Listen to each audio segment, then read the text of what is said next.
Hello, it's Donna from Taffy Crafting, day 3 of my Stamping Up anniversary series of videos, taking some new projects that I've always wanted to have a go at, and taking some old projects of mine and just vamping them up with some new products from the new annual catalogue. I've got a big one for you today.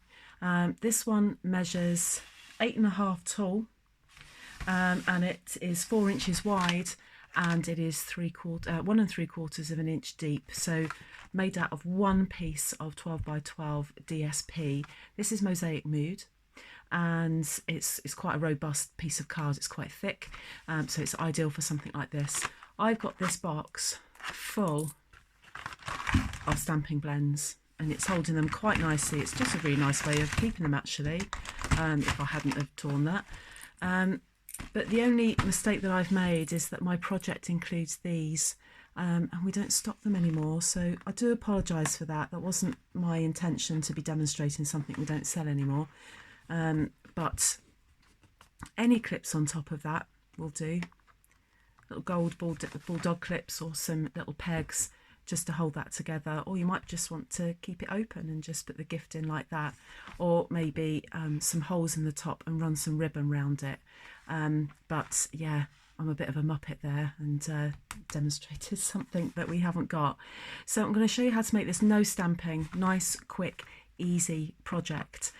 This can hold all sorts of things: sweets, cans of booze probably, and anything else that you might like to put in a gift.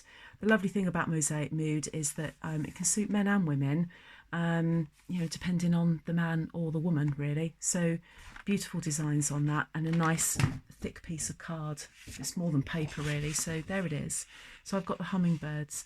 Now, the first thing you want to do before you score anything is to decide what way up that's going to be. So I've decided that. I know that is my top, that is my bottom, and the box is going to run up and down that way. So that's where my vertical lines are going, and then I shall put 2 horizontal lines here. So let's get on with that without further ado. Get my scoreboard. So there's the top, got that in the right position. So we just need 4 score lines, in this direction, sorry.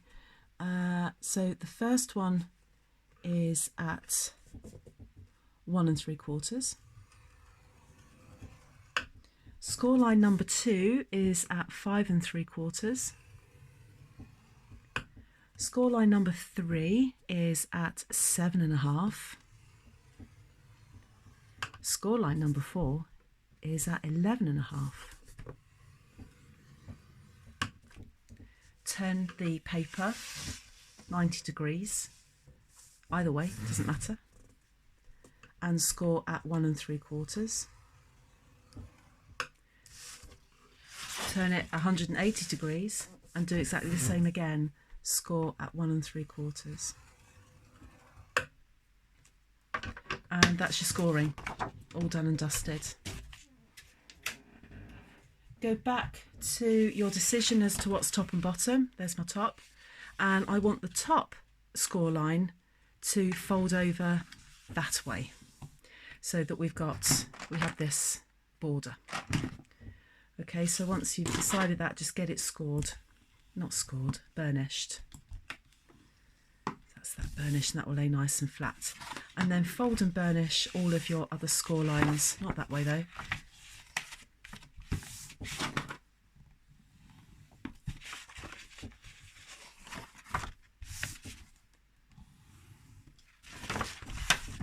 And these last 2. Now, I'll let you into a little secret.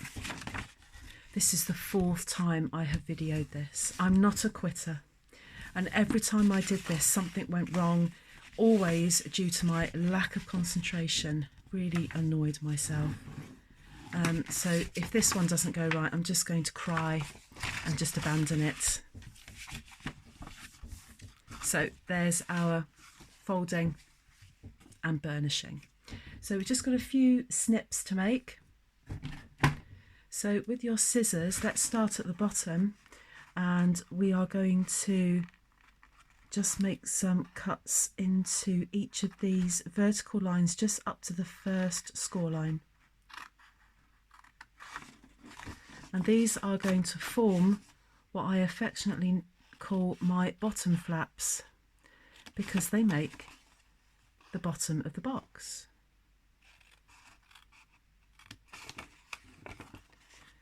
And that last one there, so it just leaves a little skinny rectangle right at the end. And then with that, we're just going to cut diagonally into that, like that. And we're going to do the same at the top. So just cut diagonally up to that junction where the two score lines meet, and then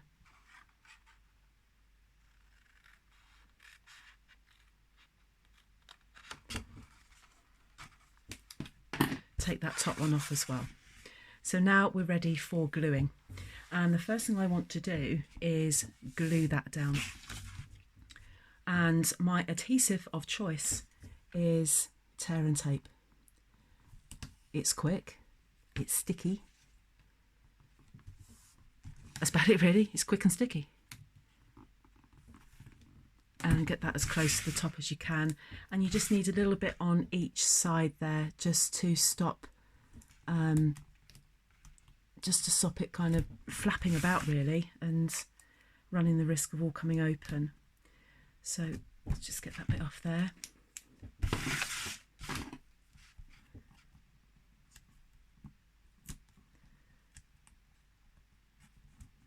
Oh, can't get hold of that.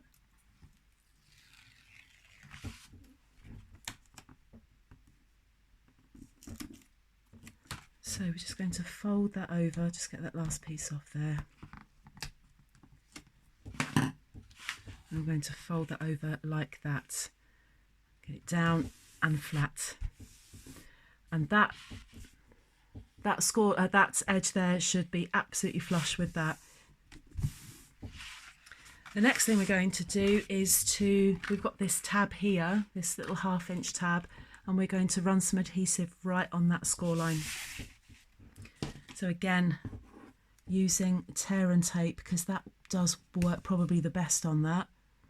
If you use wet glue and try and get there's nothing wrong with using wet glue, but as you try and get it close to that edge, as you close it, it tends to just seep out a bit and gets a bit messy. Let's just get rid of that overhang.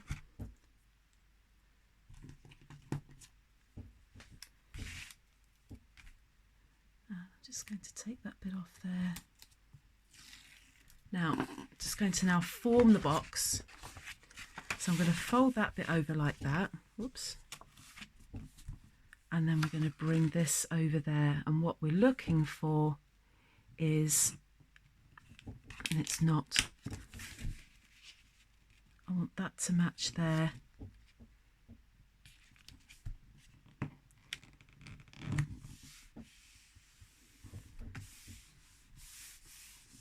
It's not quite matched, and it could be just because my score line might be out a little bit. So I'm not going to do that again, because this is the 4th time I've made this. So that's got the top of my box. Just need to form the bottom now. So I'll try and do this without getting it too close to the camera. Find the back of your box, so that's where your seam is, and you're going to fold these 2 middle flaps in, and you are going to push the back flap down and the front flap comes forward like that. How many times can I say the word flap?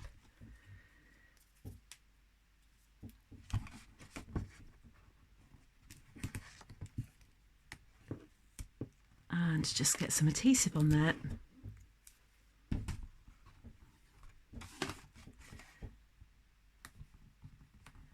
And just take that off and bring that down, carefully make sure it's square.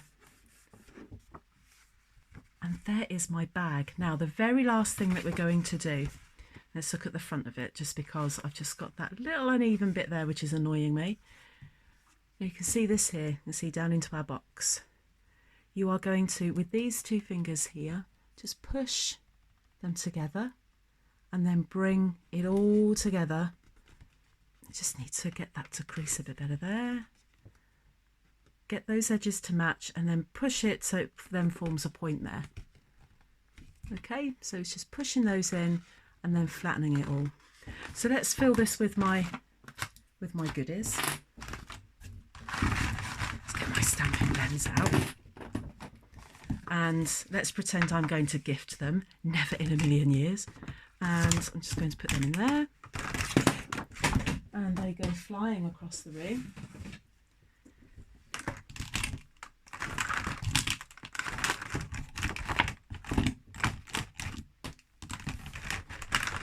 That's it, I'm going to pretend I'm giving them away. I'm giving them away to myself. So just going to fold that in. Let's get them in there so they're nice and even. And I'm going to get just 2 clips that we don't sell anymore. I can't believe I did that. And there we have a box, no stamping, just show off the DSP, that beautiful, beautiful hummingbird mosaic mood DSP. Nice quick project. I hope you liked it. Just excuse that little bit that went wrong there. And then join me again tomorrow. I don't know what I've got planned for tomorrow because this has taken me so long to do, but I think tomorrow I might make an easel card to show you. So I'm going to go now and pick which DSP I'm going to use. If you did enjoy this video, even though I'm demonstrating something we don't sell anymore, please give me a thumbs up and come and subscribe, and I'll see you all again soon. Bye bye.